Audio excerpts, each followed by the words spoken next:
반갑습니다. 새나 친구들. 오늘도 묵상의 자료 나온 우리 친구들을 예수님의 이름으로 환영합니다.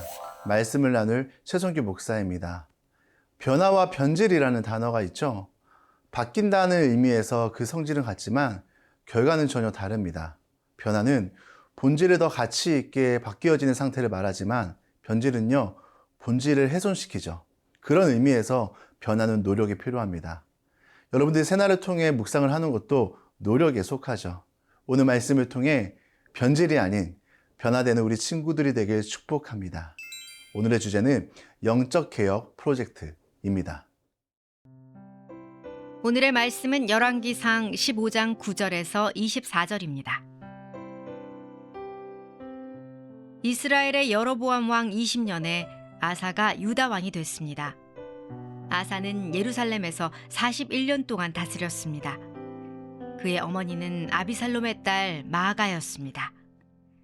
아사는 그 조상 다윗이 한 것처럼 여호와의 눈앞에 정직하게 행동했습니다. 아사는 유다 땅에서 남창을 쫓아냈고 왕의 조상들이 만든 모든 우상들을 없애버렸습니다. 그는 또 자기 어머니 마아가를 대비 자리에서 물러나게 했습니다. 그가 가증한 아세라 목상을 만들었기 때문입니다.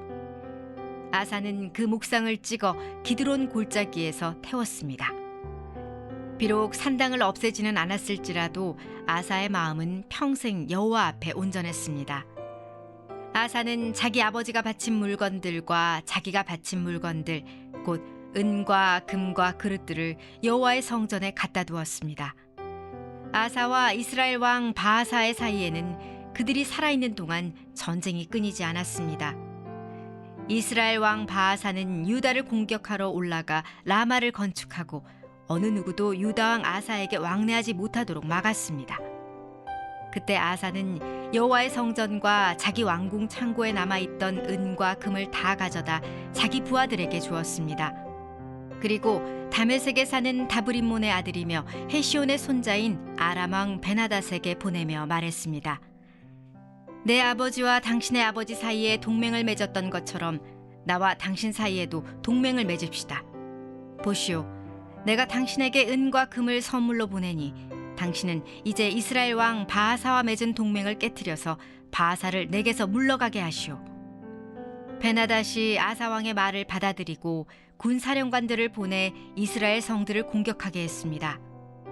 베나닷은 이온과 단과 아벨 벤마아가와 긴네렛 온 땅과 납달리 온 땅을 정복했습니다. 바하사가 이 소식을 듣고 라마를 건축하던 일을 멈추고 디르사로 물러났습니다. 그러자 아사 왕은 온 유다 백성에게 명령을 내려 바하사가 건축할 때 사용하던 돌과 원목들을 라마에서 가져오도록 했습니다. 아사 왕은 그것들로 베냐민의 게바와 미스바를 건축했습니다. 아사가 한 모든 일과 권세와 아사가 건축한 모든 성들은 유다 왕들의 역대기에 기록돼 있습니다. 그는 말년에 발에 병이 났습니다. 그 후 아사는 자기 조상들과 함께 잠들어 그 조상 다윗성의 조상들과 함께 묻혔습니다. 그리고 아들 여호사밧이 뒤를 이어 왕이 됐습니다. 아비암의 아들 아사가 왕이 되었습니다. 아사라는 이름은 등불이라는 뜻도 있고 치료하는 사람이라는 뜻도 있는데요. 영적 개혁을 통해서 이름처럼 살았던 인물입니다. 아사의 아버지 아비암은 하나님의 도움으로 기적적인 큰 승리를 거두었지만 죄의 길로 가면서 왕위에 3년밖에 있지 못했습니다. 그의 아들 아사는요, 무려 왕으로 41년을 통치하였는데요. 그 비결이 무엇일까요? 11절 말씀 함께 읽겠습니다. 아사는 그 조상 다윗이 한 것처럼 여호와의 눈앞에 정직하게 행동했습니다. 그는 어떤 삶을 살았는가? 조상 다윗이 한 것처럼 행동했다고 합니다. 잘했다라는 칭찬인데요. 그런데 무엇을 잘했느냐? 정직했다는 거예요. 여기서 말하는 정직은 단순히 도덕적 정직을 말하는 게 아닙니다. 사실 세상에서 도덕적인 정직만 가져도 참 대단하다라는 이야기를 듣는데요.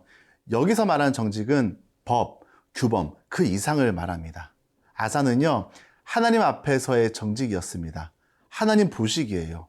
다시 말해 하나님 앞에서 살았다는 의미입니다.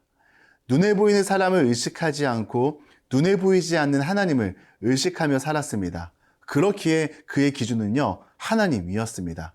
하나님의 말씀이 그의 기준이었죠.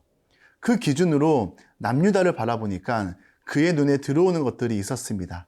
12절 말씀 함께 읽겠습니다.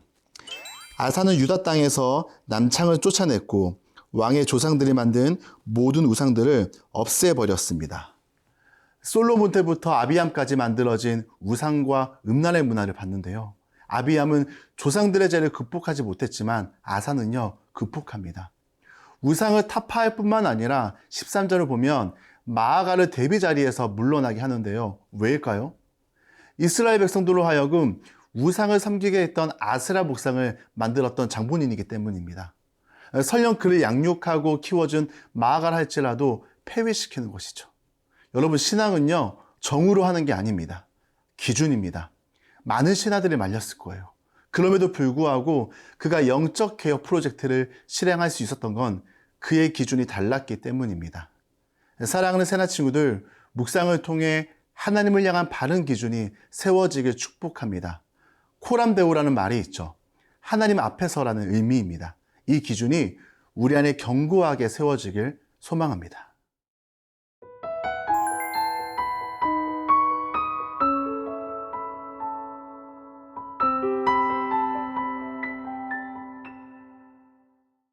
아사왕 때에도 유대와 이스라엘은요, 팽팽한 대립이 계속됩니다.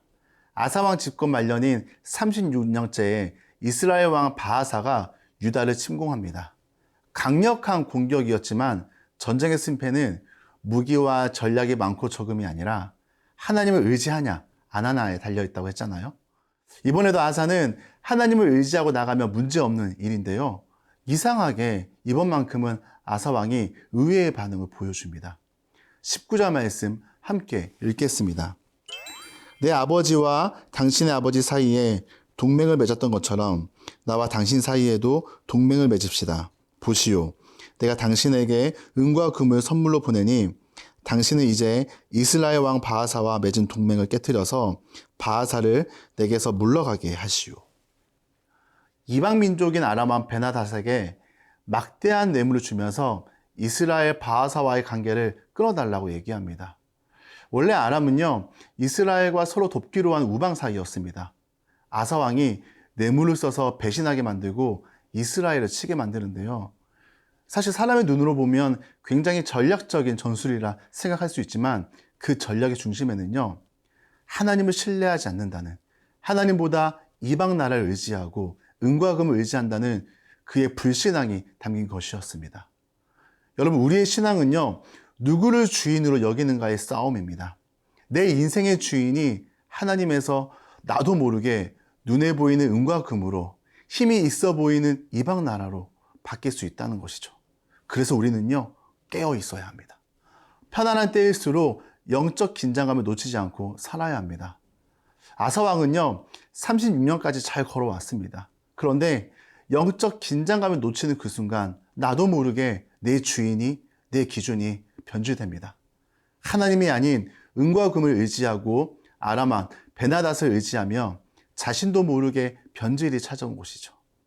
사랑하는 새나 친구들, 우리 모두는 믿음의 길을 걸어가고 있습니다. 과정을 잘 걸어가는 것도 중요한데요. 아사왕을 보면서 한 가지 영적 교훈을 배웁니다. 그것은 마지막까지, 끝까지 잘 걸어가야 한다는 것입니다. 잘 걸어갈 수 있을까 걱정이 된다고요? 여러분이 묵상의 자리만 떠나지 않는다면 하나님의 말씀이 여러분을 지키고 옳은 길로 인도할 것입니다. 바라기는요, 여러분 주변에 더 많은 친구들이 묵상의 자리에 올 수 있도록 초대하기 소망합니다. 이 새나책을 선물해 줘도 좋고요.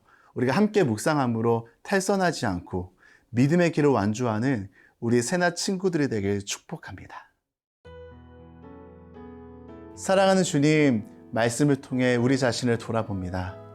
우리 안에 버려야 할 영적 개혁이 필요한 삶의 모습들, 습관들이 있다면 바로 잡을 수 있도록 성령님 힘을 주시고 용기를 주세요. 우리 삶의 기준이 하나님의 말씀이 되도록 나를 새롭게 변화시켜 주세요. 예수님의 이름으로 기도드립니다. 아멘.